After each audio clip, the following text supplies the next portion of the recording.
Yes, ati mfite iwunga nta burisho, ati ubungubu mu mageto nta tujisho.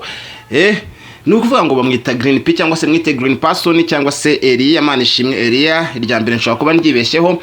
Akaba rero ari umwe bita ikinege cya hip hop. Kumwita ikinege cya hip hop numwe mu bantu bake cyane tuzi muri no game yacu, tuzi utarigerageze avuga ngo wenda ngo ngiye kurwana no gushakisha amahiti wenda yo byatuma abe yasanga byahinduye injyana nkuko benshi mu baraperi bagenzi bacu twagiye tubikora cyangwa se bagenzi bacu bagiye babikora. Uyu rero mwita Green Person akaba ari umwe mu nkingi nyamwamba zitsinda bita Tough Gangster. Yes, uyu rero akaba ari umusore twatangiye kumenya guhera mu mwaka w'ibihumbi 2008 2009 ariko nibwo twamenye indirimbo we ku giti cye nka Green P. Akaba rero ari muri umuna wa The Ben, ni umusore uturuka mu Gatenga ariko akaba yaravukiye mu gihugu cya UG. Uyu mujene rero akaba ari umwana ukomoka muri famille y'abahanzi benshi cyane, afite undi mukuru we unakuriye The Ben wo bita Dan Scott, twanakoranye n'indirimbo by the way ku mu producer bita Dr. Jacques. Dr. Jacques ngira ngo benshi murabizi ni producer wadukoreye cyane UTP Soldiers bande bose yaje kwitaba Imana agwa mu gihugu cy'i Burundi. Icyo gihe habuze n'abantu ngo tube twakiteranya n'umurambo we nibura tutegere yaba ari na kwasteri agaruka shingurwe mu Rwanda. Ndababwira nti turi mu mwuga w'abadahambana maniga, turi mu mwuga w'abadahambana kubera yuko ntabwo byumvikana ukuntu umuntu warakoze hit yaragiye akorera kariyeri abantu wenda bakaze ariko ugasanga ugize ishu nk'iyo ngiyo utabasha kugira icyo wikorera. Ni bya bibazo bitatu njya nkunda kubabwira bikuba hari kukaba nta kintu wabasha kuba wagira icyo byikoreraho. Icya mbere ni ukwitaba Imana, icya kabiri ni ukuba uri ishene, naho icya gatatu ni ugutera inda cyangwa kuvuka cyangwa no gupfa. Ubwo byose urumva ko bifite aho bihuriye kubera yuko urumva Dr. Jacques ni umuntu wakoreye abantu benshi barakira ariko ntago bigeze bamuteranyiriza. Ngereka nikuyemo kubera ikinanga icyo gihe nari ndi muri situation itari imeze neza, ibikoresho byari byarabaye byinshi ndetse n'igihe bamushyingura nkaba nari nibereye mu gashe naho bitaragarete abahazi murahazi cyo gihe ubuzima bwari butameze fresh. Rero tukatwigarukire ku mushuti wacu Green P rero akaba ari umusore mu by'ukuri ndumva ari gucura mu muryango w'iwabo kuko ubwo ndi kuvuga nkurikije bakuru be bonzi nkaba nta muri umuna wenze so kansapoze nke karuko bimeze kuko ntabwo nabanje kumukoraho research nyinshi cyane. Impamvu nje kumukoraho ikiganiro rero nuko numwe mu bajene mbona mu by'ukuri uko byagenda kose, uko situation yagenda igorana, uko umuziki wagenda uhinduka, ariko we ntago twigeze tubona ahinduka keretse rimwe producer David Enko yaragiye kumuroga agiye kumujyana mu njyana zi Nigeria. Kubw'Imana ntago yaje kuzijyamo kuko icyo gihe narababwiye nahise murya gasimo ke yarantumye umuzigo ndangije mpita ngenda ashobora kuba yarahise ava muri vibe ariko naramutabaye. Ntakwiye kumpemba bakunzi ba channel ya Next Empire, yakwiye kumpemba. So Green P rero mu by'ukuri twumvise ijwi rya mbere niwe mu Tough Gang wa mbere twumvishe igihe twumvaga itsinda ryitwa Tough Gang, niryo jwi rya mbere ryasohotse kuko nimba mwibuka indirimbo yabo bita Kwicuma twavuga ngo niho yaranshije kariyeri yabo, niwe utangira aririmba mu gitero cya mbere. Akaba bundi mbere yo kujya muri Tough Gang yararirimbaga mu itsinda bita Ababiri aho yarari kumwe n'uwo bita Jay Polly, nyakwigendera Jay Polly. Uyu mutipe Green rero araje arakoze ariko nubwo yabaye uwa mbere watwintroducinze kuri Tough Gang ubwo nkuyo Bulldog wari warasohoye umunsi w'imperuka ku giti cye, ariko urumva icyo gihe ukuntu byaje kuba byagenda ni ukuvuga ngo Green P mu by'ukuri twavuga ko yaje mbere arangije ariko mu by'ukuri ntago ari we muntu ufite hit cyane muri bagenzi be. Ikintu cya mbere cyo we nuko ari umuraperi uri complete, agendera hip hop, agenda hip hop, ahumeka hip hop, yambara hip hop, aririmba hip hop, yabayeho hip hop. Nuvuga ngo ni hip hop. Nta muntu mu Rwanda ushaka gusanga ari hip hop kurusha P-Fla. Wamukura he mumumbwire?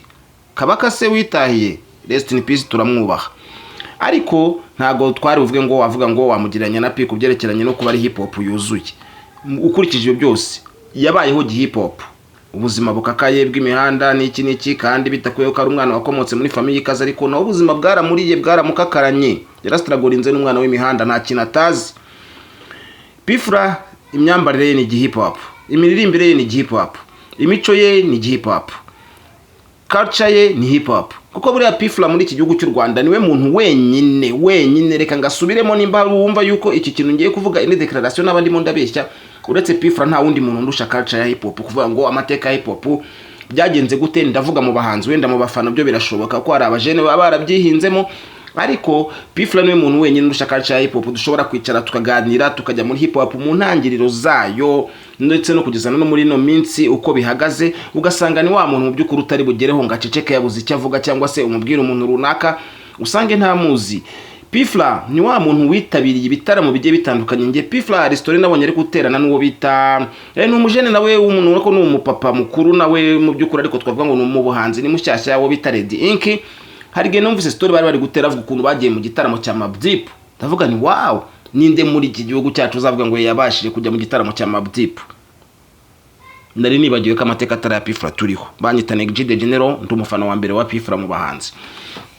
Green P rero uno muvandimwe wacu mu by'ukuri bose nabo bapi nari ndimo ndakubwira bamwemera bamurusha ibintu byinshi, wenda iyo mifungo n'iki, ariko kucyerekeranye no kwandika baramwubaha, kuko Green P mu by'ukuri ni umwe mu bantu navuga ngo uburyo cyitwara uburyo ki donc ibintu bye byose nawe twavuga ngo ni umuraperi kabisa mwiza utabona icyo umunengaho. Namushyira muri kategori imwe na Diplomate wenyine, ariko Diplomate n'urufasa Serafiki yangu nubaha cyane grand frere mubarimo ndi umwe muri bya biremwa biri kugenda birimbuka cyangwa se bwa bwoko burimo burazimira bw'abantu baba hip hoperi banyabo. Iriya ndirimbo hari uburyo ki washatse kuzamo ukundi kuboro tutishimiye uhindura ijwi, ibyo bintu rero ngira ngo n'aba producer bazana ayo ma idea, ariko si ikintu kizana Admin Pro yabikoze inshuti yanjye bita P-Fla mu ndirimbo yo bita ngo ntidukina. Kugira ngo ubyumve neza ndakumvisha ho gato ya ndirimbo ya Diplomate gace, ndetse nanakumvishe ku ya P-Fla, kuko P-Fla rukuntu yaje aririmba wumva bashatse kumujyana muri style y'ikinya Jamaica, arabyica birabiha cyane tugeraho tuvuga tutari ko se kuko P-Fla tumusubize ku bikoresho, tumusubize ku muzigo kugira ngo yongera duhe ibintu bya P-Fla ko twe twababaye nk'abafana. Ariko Diplomate nawe come on bro, iriya ndirimbo nayihaye amanota 7 ku 10, kandi ibyo ni ibintu bidasanzwe bibaho ko Diplomate ubundi ngiye kumukrasa muha ku 9 kucyerekeranye no kuba ari umuraperi, kuko uretse we na Green P nibo bantu tuzi bategeze bahindurana gato ngo bajye mu zindi style.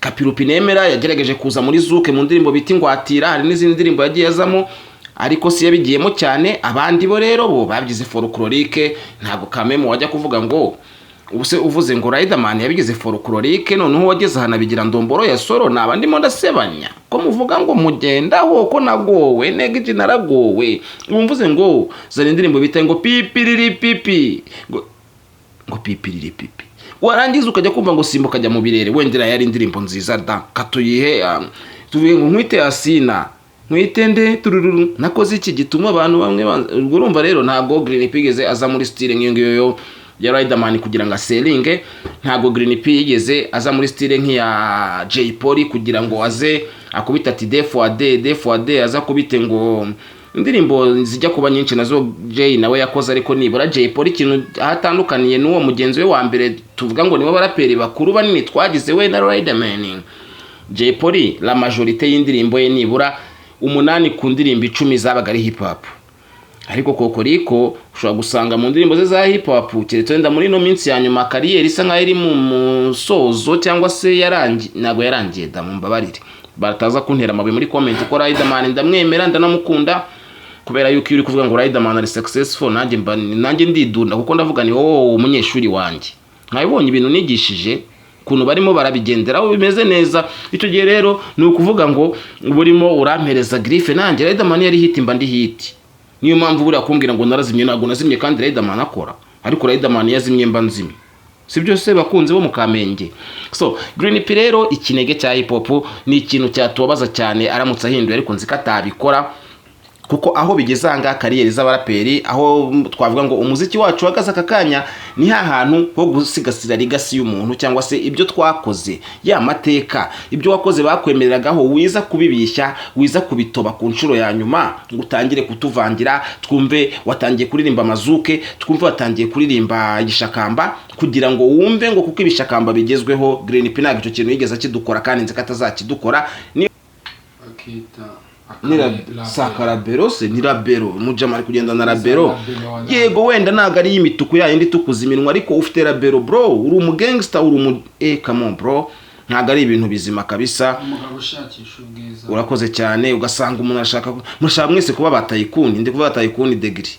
Hari umuntu bita ngo tayikuni degree wo mu Rwanda w'umunyamakuru, mu content creator w'inshuti yanjye, ntago ari inshuti yanjye, n'umuntu duhuza nyine yo hari ibicera ariko kunyinjiriza nanjye ngamuha ikiganiro gutyo, ariko ntago ari inshuti yanjye. Ariko niyo muntu twari tuziho ko yimakiya akagera naho atangaza ati ese atabakobwa twaryamanye mwese mwamba bari mu kohereza message muvuga ko twaryamanye, ko abantu bamereye nabi banyita umutinganyi. Ariko kuko urifata ukata nimba utari umutinganyi kuki ibyo bintu uza kubyisobanuraho, nimba wumva ko ku mutima wawe nta kintu gushinja waye kagira navuga ngo abantu ngo batange message ngo abakobwa mwakundanye ngo mwaryamanye ngo batange message. Ese akubundi abantu basigaye barya ibikiwe, nanjye vuga ngo banywe ibiki, ariko turabizi ko banywa amazi.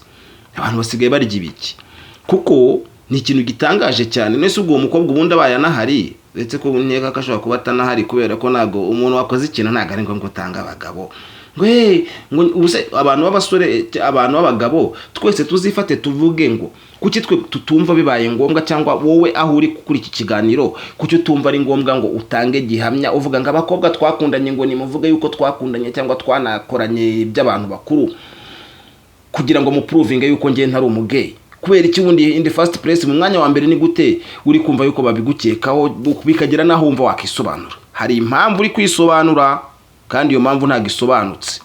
Twigarukire gatoya, ntago nshaka gutinda mu kiganiro, ariko nabwira ko Green P ubu ngubu arimo arakora kuri album ye yindi, ntago izina yari dutangarije, ariko ejo bundi twaraganiriye ya Green ameze neza cyane, ahagaze fresh, ariko ibyo bintu byose bishobora kudevia aramutse akomeje kugenda mu bikundi by'abasinzi cyangwa se by'abantu bagize. Ikindi Kapirupi nawe yari gukora kuri album kwa producer bita Leipi, ubwo na makuru ya hip hop ndi kubarabura. Ikindi abantu mwitwa ba Ashton mwato bariye ko tubahaze. Ejo bundi nayoze hari ikigabo nabonye kiri kuvuga gisereza ngo hari ngo Ashton Ben, ngo Ashton Ben hari uwo mwabonye. Nugusebanya wa kigabo ikibyibushye gifite amacebe. Nirinze kukuvuga izina kubera ko nge sinyamvuga ibintu by'inyoni, ibintu ngo by'ibisiga, ngo ibijwangajwanga, ngo bya kasuku, ngo ibikoko, ntago ibintu by'ibisiga ntibijyamo. Ni ukuvuga ngo rero abantu buriya mujama wo bita Fisi, man ibyo bintu bakubwiye ngo bya Ashton Big wirirwa wirukanka wambaye igikabutura kingana nk'igitega ukirirwa shamani. Hari umujene bita ngo Fisi, mwana urumva shunu yanjye, umujene bita ngo Fisi narabubonye no kijama kibyibushye cyane kimeze nk'igikobwa kivuka ni ndakeka ni nk'icya mu Gatenga. Kuko bwa mbere duhura twaburiye kwa Kasuka, ariko ngiye kubona mu mutipe ndaza gushyira aka video n'abandi bantu baze kubireba wenda batavuga ngo nuko ndimo ndatera story ndi kumwe n'umugenge wanjye gutya. Ariko umutipe yari arimo arirukanka nta nagapira yambaye hejuru, n'umuntu ufite boro z'amabere zimeze nk'amacebe, amacebe ariko atari nayinka, ni wenda n'amacebe y'inzovu. Inzovu agira icebe simbizi. Mbese ibintu by'umubiri ubona bitameze fresh, nawe ari kwirukanka ngo bari kwigana Kagarara, kubera mwabonye Kagarara uriya ngo Ashton Small azagahura na Ashton Hall bakabasha kuba bamuha akamodoka ke na benshi mukagira na jalousie. None mwese murimo muramwigana ngo mwabaye ba Ashton. Reka mbabwira ikintu kimwe mwabagabo mwe n'abagabo mwahindutse abagore ntago bizabahira. Green P diplomate ni wasohoye indirimbo arimo arababurira, arababwira ngo uzahatane n'umuntu ureba mu kirahure muri miruwari yawe. Bisaba ari kukubwira tuzahatane nawe ubwawe, ni wowe ukwiye kwikompeta, nawe ni wowe ushobora kuba umwanzi wawe cyangwa ukaba inshuti yawe. Ariko ati ntuzahatane n'inzovu kunnya, kuko nuhatana n'inzovu kunnya inyo yawe izahapasukira. Kora subscribe nimba utarayikora, cano bayita Neg Empire.